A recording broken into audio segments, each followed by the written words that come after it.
11 minutes. That is how long her heart was completely stopped. No pulse, no brain activity, no breath. By every medical definition that exists, she was dead. And in those 11 minutes, she saw something. Not darkness, not nothing. Something so specific, so detailed, so impossible to explain away, that the doctors who were in that room that day still cannot account for it. Her name was Pam Reynolds. She was 35 years old, a musician, a mother. And what happened to her in that operating room in 1991 has become the most scientifically documented near-death experience in medical history. This is not a story about religion. This is not a story about belief.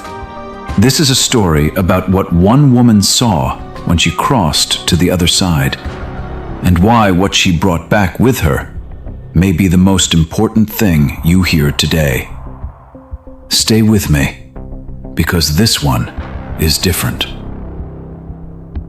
In August of 1991, Pam Reynolds was diagnosed with a massive aneurysm at the base of her brain.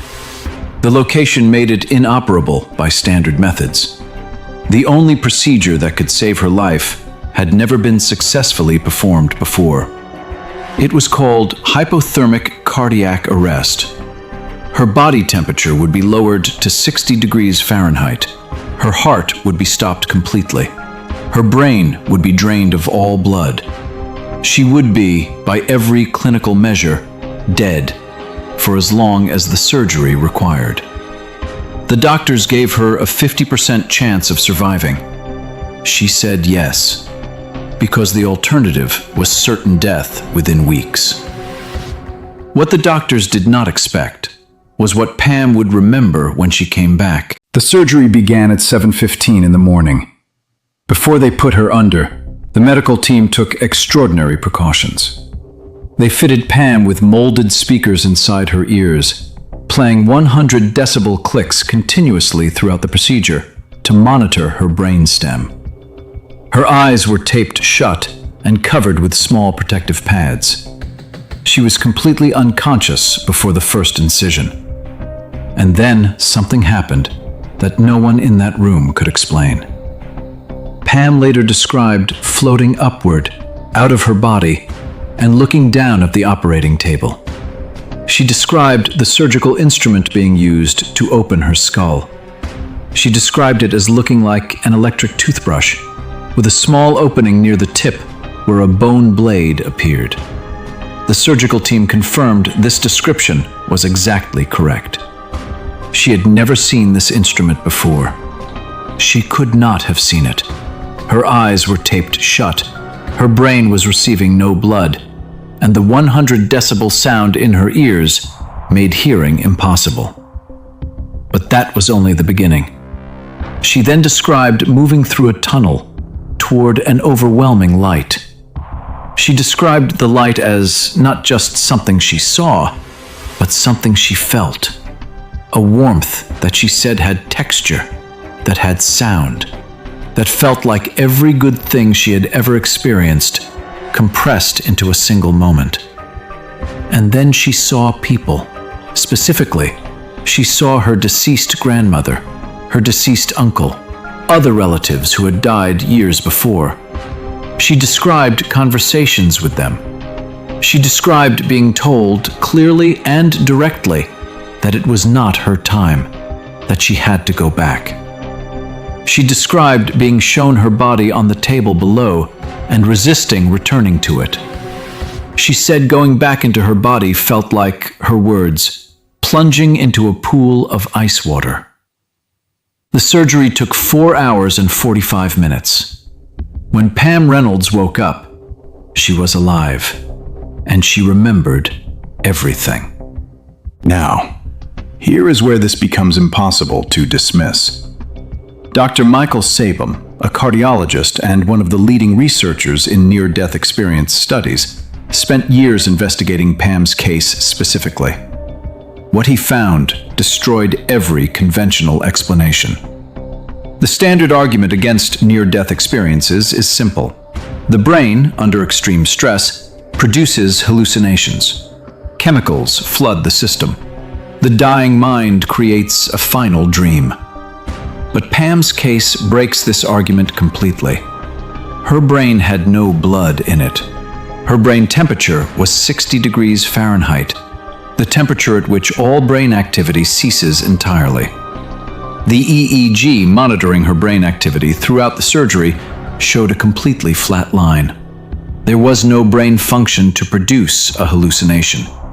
And yet, she accurately described a surgical instrument she had never seen. She described conversations happening in the operating room while she was clinically dead. She described the exact moment a nurse said the veins in her right groin were too small to use, a conversation that happened while her brain was completely non-functional. Every detail she reported was verified by the surgical team. Dr. Peter Fenwick, a neuropsychiatrist at King's College London, reviewed the case and stated that the accuracy of her out-of-body perceptions during a period of confirmed zero brain activity could not be explained by any known neurological mechanism.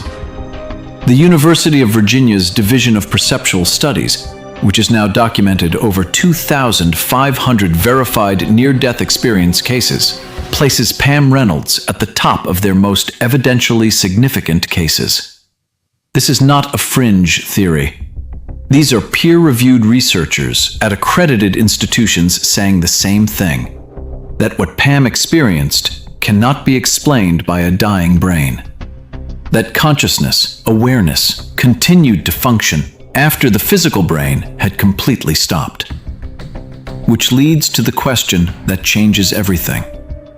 If consciousness survives the death of the brain, then what are we exactly? Pam Reynolds did not come back the same person. Almost no one who has a verified near-death experience does. The research on NDE after effects is consistent across thousands of cases. The fear of death, gone, almost universally. Not suppressed, not managed, gone.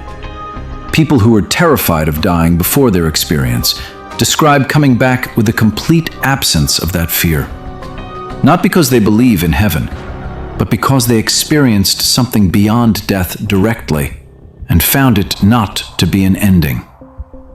The obsession with status, with money, with how others see them, dramatically reduced. What replaces it, almost universally, is a heightened sensitivity to other people, a deepened sense that every single interaction matters, that how you treat the person in front of you right now is not a small thing. Pam Reynolds herself described coming back with the understanding that love, not as a feeling, but as a force, as an actual operating principle of reality, was what everything was made of. She described this not as a belief she formed, but as something she directly witnessed. She continued to give interviews about her experience for the rest of her life. She died in 2010 of heart failure. By her own account, she was not afraid. So here is what I want you to sit with. We spend most of our lives operating as though this body, this name, this series of days is all there is. We make decisions from that assumption. We treat people from that assumption. We decide what matters from that assumption. But thousands of documented cases, including one that has been verified by cardiologists, neuropsychiatrists, and researchers at some of the most respected institutions in the world, point towards something else. That this is not all there is. That who you are extends beyond what you can see in a mirror. That the way you move through the world, the care you give, the harm you cause, the love you withhold or offer, is not disappearing into nothing. It is going somewhere. Pam Reynolds saw that, and she came back to tell us, if this opened something in you, subscribe, because next week, we go deeper. We're going to look at what happens in the seconds immediately after the heart stops, and why what occurs in that window completely reframes everything you think you know about the soul. You already know something most people spend their whole lives avoiding. That is not nothing. That is the beginning.